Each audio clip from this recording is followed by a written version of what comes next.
Previewing the Independence Bowl, the Raging Cajuns versus the Houston Cougars, and Rice arrives for the Lending Tree Bowl in Mobile. It's Locked On Sunbelt. You are Locked On Sunbelt, your daily podcast on the Sunbelt Conference, part of the Locked On Podcast Network, your team every day.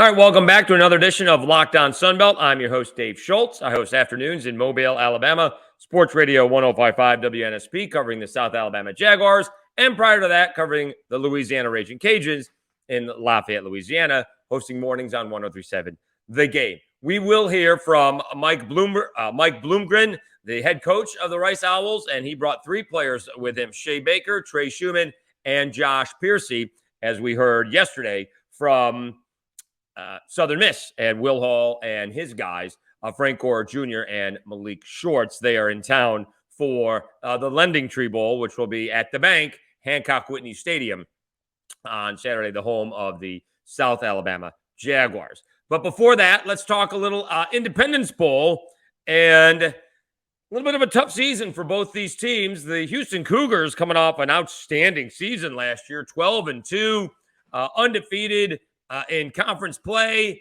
and in the American Conference, and they just fell flat, and mostly because of the defense. They finished 7-5, 5-3 in the conference, whereas the Cajuns, let's admit, they finished 6-6, did win 2 out of their last 3 ball games to make it to a bowl game. They were in rebuild mode. They lost Levi Lewis. He was a 3-year starting quarterback in the Sun Belt. They lost Billy Napier, of course, their head coach. They lost Osiris Torrance, guard from Florida, All-American. Montel Jordan. That's not it. I always do that. It is not. It's Montel Johnson, isn't it? Running back, Florida. I knew I was going to do that. Montrell Johnson. All right, I was 0 for 2. Montrell Johnson and others, numerous coaches. So they were in a rebuild mode heading into the season. And then they were using 2 quarterbacks and could never settle on one until Chandler Fields got hurt. Then they settled on Ben Woldridge. And then Ben Woldridge got hurt, and they had to go back to Chandler Fields. This ball game, a lot like the South Alabama Western Kentucky ball game, they are expecting a lot of points. In fact, they are expecting more points in this one than in the New Orleans Bowl. A little bit shocking about that. Houston's favored by 6.5. The over-under is 58. Clayton Tune, he is the quarterback for Houston, and he is coming to the Senior Bowl. So we'll see him on TV and up close and personal come January and February. But breaking it down, both have very high-scoring offenses. The Cougars a little bit more high-scoring. In fact, more than 10 points a game high-scoring. Houston averages 37 a game. The Cajuns only 27 a game. Cajuns only give up about 23, whereas Houston goes the other way. They give up more than 33 and a half points a game. Offensively, it's about 100 more yards for Houston, 463 to 367. And defensively, about 70 less yards for the Cajuns, 430 to 361. It will be interesting. The Cajuns only give up 219 yards in the air. That's not a whole lot of yards in the air, whereas Houston attacks you in the air, 321 yards in the air. So it will come down to basically two things. Can the Cajuns slow down Houston? They beat Auburn last year 17-13. Kind of a little bit of an unexpected deal. Also, in that ball game, that's one of those, why was TJ Finley throwing it all over the place instead of running Tank Smith and Jarquez Hunter? But that's a different story and a different podcast. So it will be Clayton Tune, and he is tied for the nation's lead in touchdowns with 37. He has 37, and the guy winning the Heisman, Caleb Williams, he's got 37.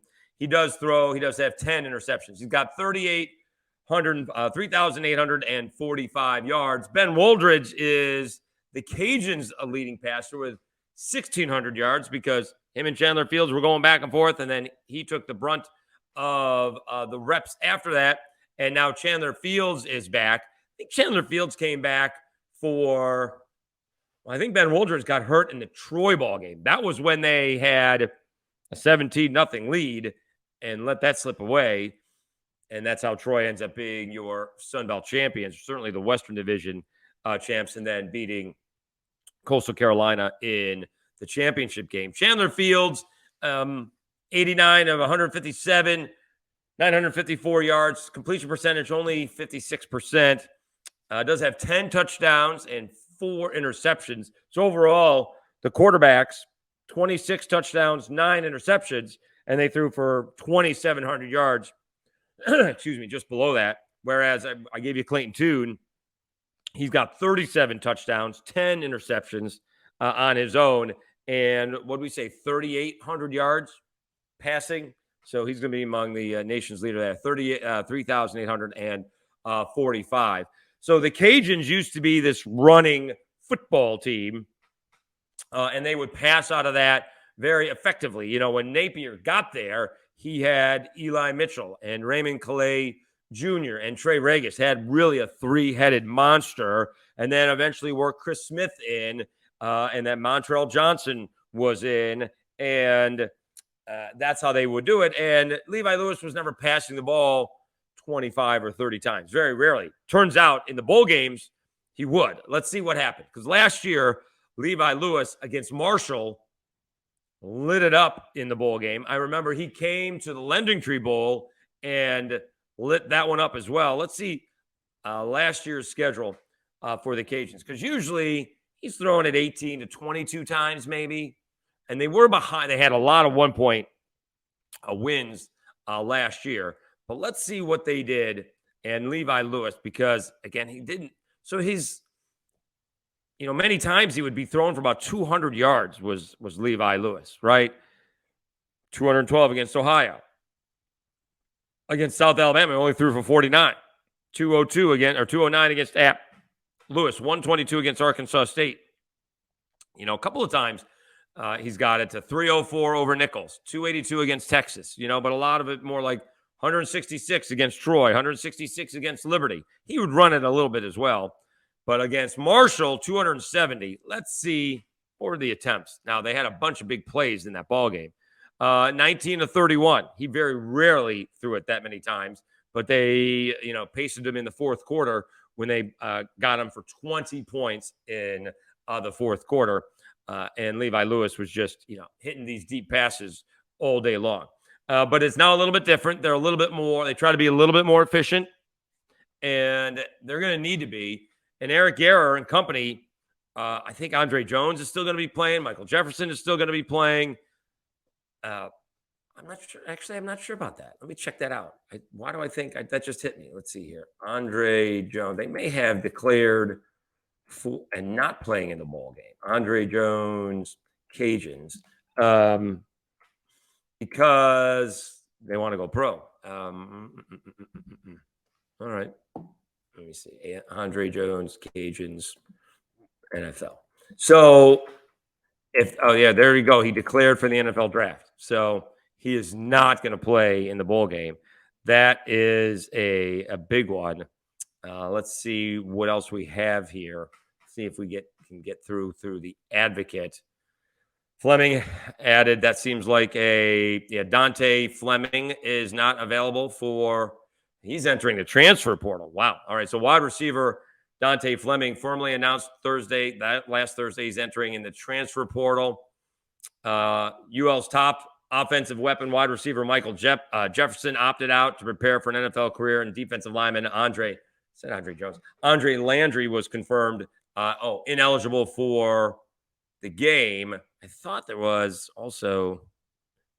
Jones was also ending it as well. So it's going to be a tough slog for the Cajuns to do this because they got to slow them down and they got to put up points, right? So somewhere along the way, if this could be in the mid to upper 20s, 28, 24, something along those lines, the Cajuns will have a shot.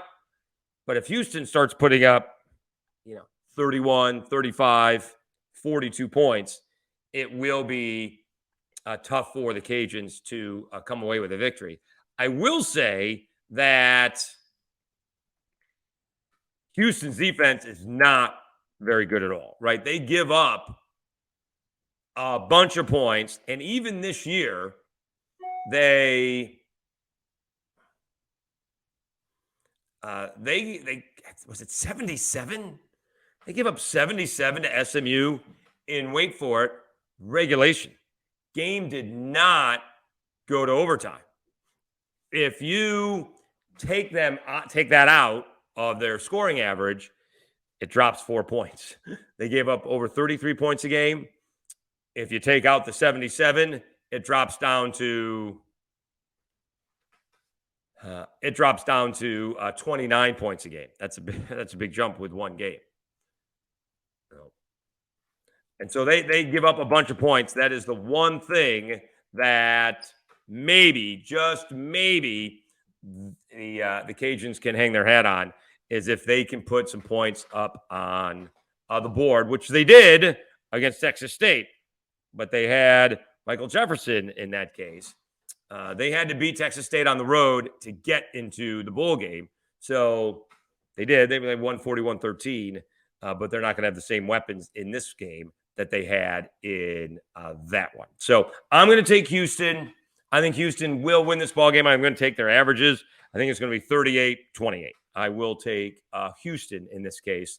I'm just not sure that the Cajuns will have enough offense and or enough defense to keep up with or slow down the Houston Cougars. I do think they'll put up a few points because Houston's not going to basically shut down anybody moving forward.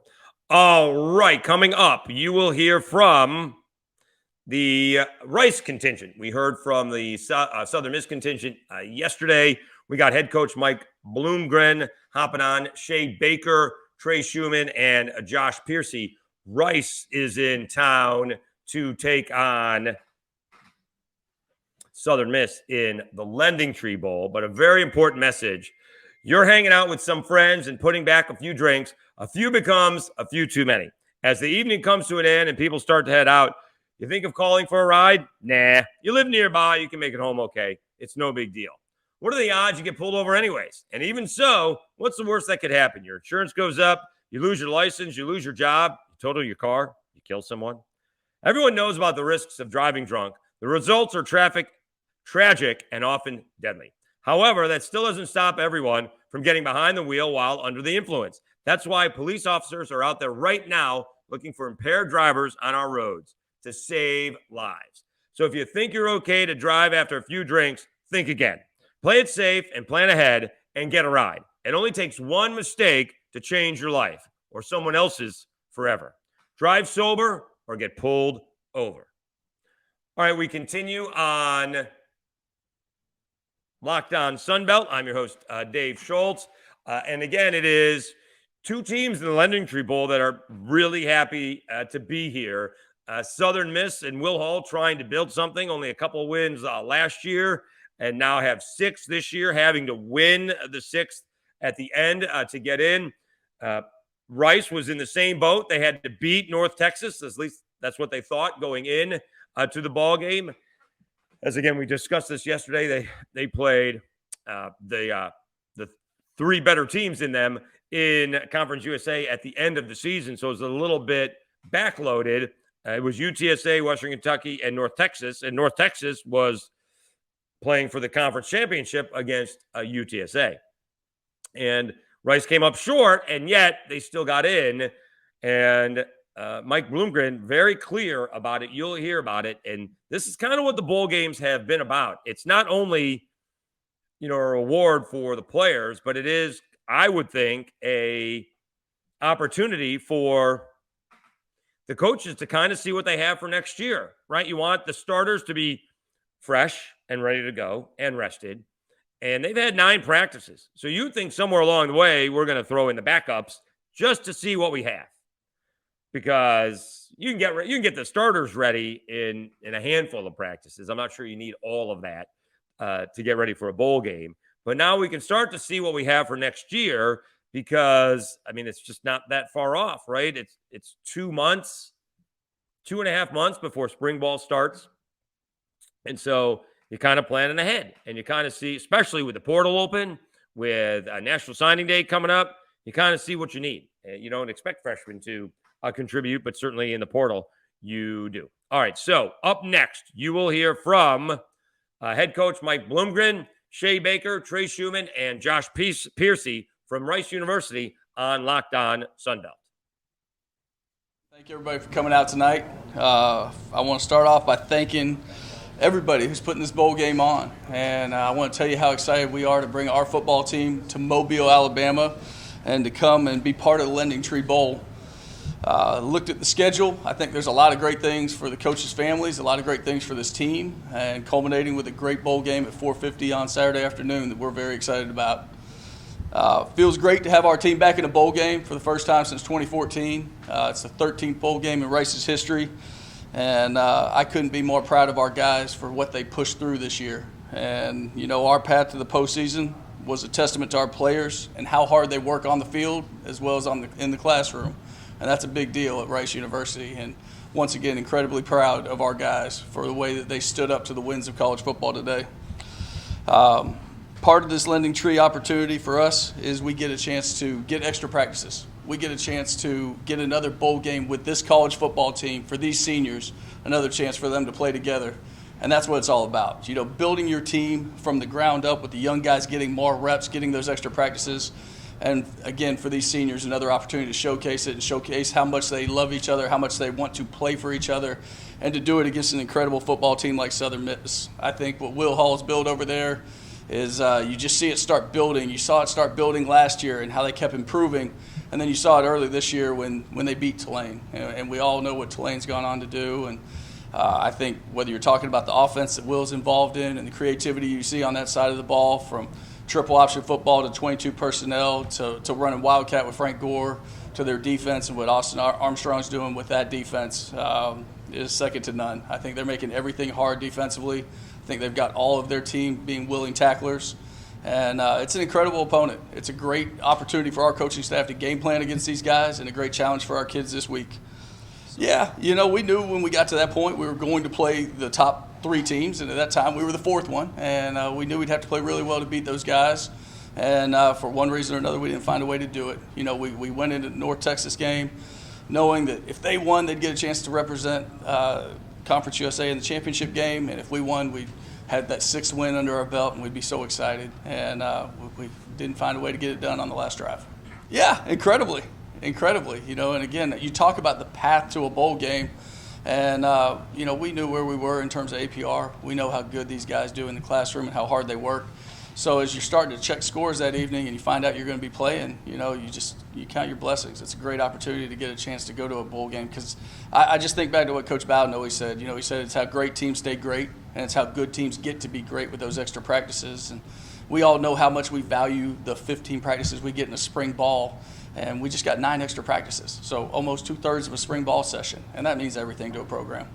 Yeah, I think that's the right word, is familiarity. And, you know, we played them the last 4 years, but Will and his coordinators have only been there since last year. So there's 1 year. But what's interesting is we looked at the college football schedule this year back in February. We thought we were going to play them in the week 4 or whatever it was. And then as conference realignment happens and all that stuff shakes out, we don't. And but here we are. We get that matchup against the Golden Eagles again.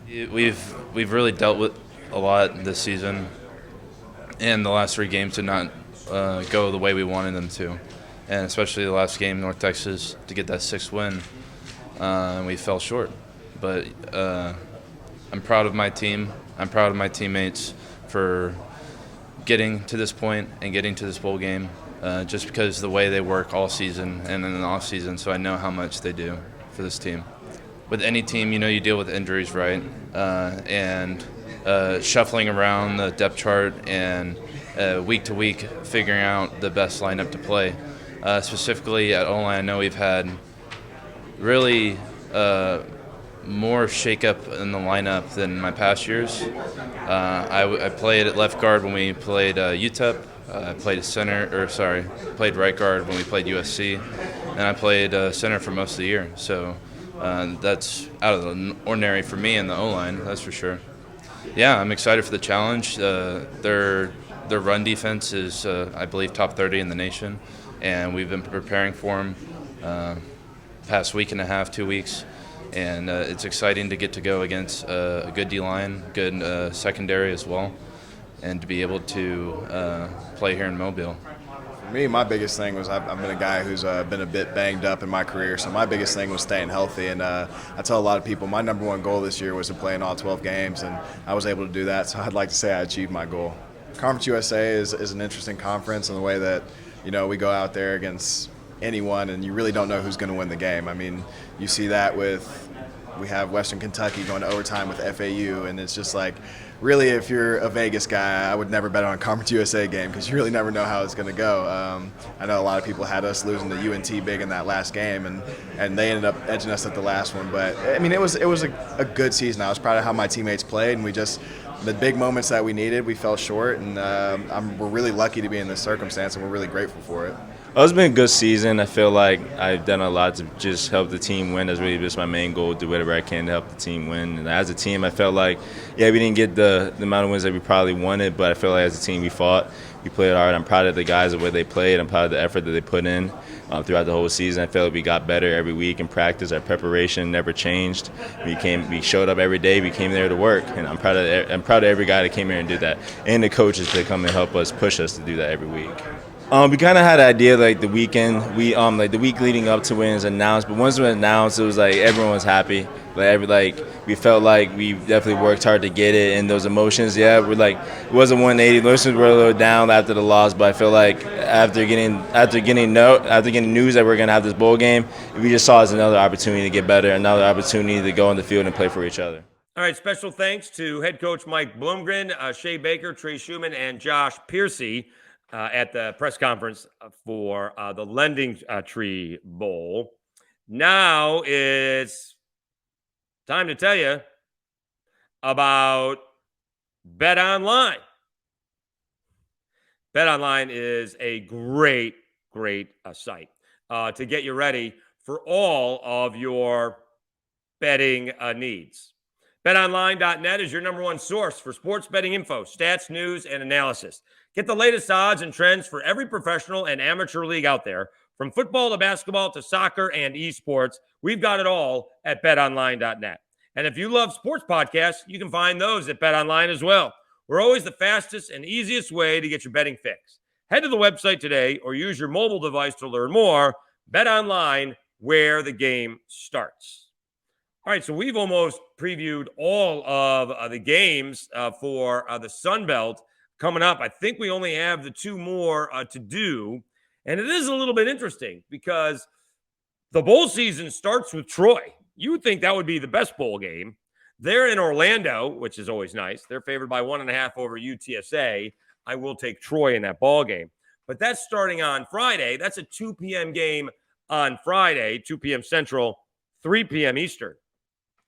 Some people are going to be watching it. Obviously, Troy fans will be watching it. UTSA fans will be watching it. Sports talk show hosts will be watching it.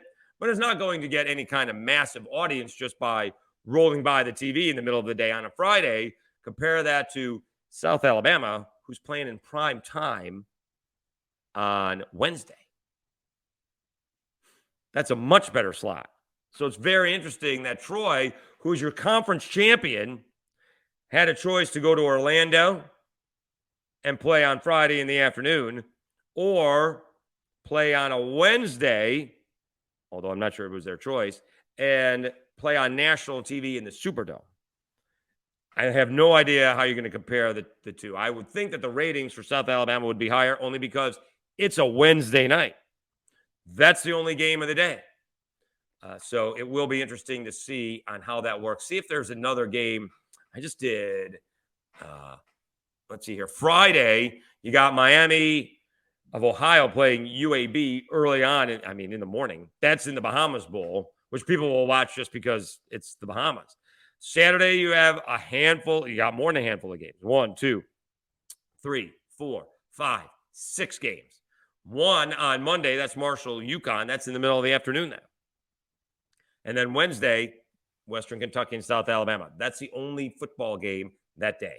I think that's a much better spot as the Jaguars will be in prime time. I don't know how many fans Western Kentucky's bringing down. Again, it is in the middle of the week, so not great for fans, although Mobile's only an hour and a half, 2 hours away from the Superdome. So they can go in that day, maybe take a little bit of time off of work. Your radio host may be leaving about a half an hour before the end of the show.